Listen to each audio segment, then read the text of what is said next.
కూడా సరిగా వెళ్ళను మా పేరెంట్స్ ని. ఇంతకు ముందు అక్కడ తిప్పాలి, ఇక్కడ తిప్పాలి, కేరళ చూపించాలి, నార్త్ ఇండియా చూపించాలి అని చాలా అనుకునేవాడిని. అదే మైండ్ లో పెట్టుకుని బీటెక్ లో చాలా కష్టపడి చదువుకున్నాను. ఒక పక్క నా డ్రీమ్ సాక్రిఫైస్ చేస్తూ వాళ్ళ కోసం జాబ్ చేస్తూ నాకు 21 years నుంచే వాళ్ళ రెస్పాన్సిబిలిటీస్ మొత్తం టేకప్ చేశాను. చాలా సంవత్సరాలు కష్టాలు పడిన తర్వాత ఈ రోజున దేవుడి దేవుళ్ళు నేను మంచిగా సంపాదిస్తున్నాను. మరీ ఇంటర్నేషనల్ ట్రిప్స్ కాకపోయినా మా అమ్మ నాన్న ఇండియా మ్యాప్ లో వేలు పెట్టి ఎక్కడ చూపించినా గానీ తీసుకెళ్లగలిగే శక్తి నాకు ఈ రోజు ఉంది. నిజంగానే నా దగ్గర మనీ పరంగా ఆ శక్తి ఉంది, కానీ వాళ్ళ దగ్గర హెల్త్ పరంగా అంత శక్తి లేదని నాకు ఇప్పుడిప్పుడే అర్థమవుతుంది. ఎందుకంటే మా అమ్మ ఆల్రెడీ 54, మా డాడీ 63. నిన్న బెంగళూరులో ఇషా ఫౌండేషన్ కి వెళ్దామని చెప్పని ప్లాన్ చేస్తే మా డాడీకి ఎండల వల్ల చాలా నీరసంగా ఉందని చెప్పని వెళ్ళలేక ఆగిపోయాము. కరెక్ట్ గా 2 hours కూడా జర్నీ పట్టదు. మన కార్ లో ఏసీ వేసుకొని కూర్చోనా వెళ్లేసి వద్దామన్నా కూడా ఈ రోజు నా వల్ల కాదురా, చాలా నీరసంగా ఉందనేసరికి ఆగిపోయాము. మా అమ్మ కూడా ఈ మధ్య నడుము నొప్పి, చేతులు నొప్పి అని చెప్పని అంటుంది. అరే అసలు ఇన్ని రోజులు నేను కష్టపడిందే వాళ్ళు నా కోసం మిస్ అయిందంతా తిరిగి ఇచ్చేద్దామని, వాళ్ళకి ప్రపంచం చూపిద్దామని. అలాంటిది ఈ రోజు నా దగ్గర డబ్బులున్నా కూడా వాళ్ళ దగ్గర ఓపిక లేదు అనే విషయాన్ని నేను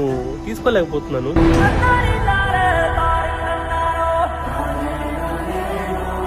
జిమ్ కి వెళ్లి మజిల్స్ పెంచేసి కాలేజ్ లోకి 2-3 అమ్మాయిలు మెయింటైన్ చేయడం కాదు ఒక అబ్బాయి చేయాల్సింది. నీకు ఒక 23-24 ఏళ్ళు వచ్చేసరికి 30-40 ఏళ్లుగా వాళ్ళు మోస్తున్న రెస్పాన్సిబిలిటీస్ అన్ని దించేసి నువ్వు టేకప్ చేయాలి. అది నువ్వు ఒక కొడుకుగా చేయాల్సింది. ఫైనల్ గా ఒకటి చెప్తాను, వాళ్ళు ఉన్నంత కాలం నువ్వు ఉంటావు కానీ నువ్వు ఉన్నంత కాలం వాళ్ళు ఉండరు. ఇది నీకు అంత ఈజీగా అర్థం కాదు, మళ్ళొకసారి విను. సో వాళ్ళు నీతో ఉన్నప్పుడే take a very good care of them. వాళ్ళ చిన్న చిన్న ఆనందాలన్నీ తీర్చి హ్యాపీగా చూసుకుంటాను.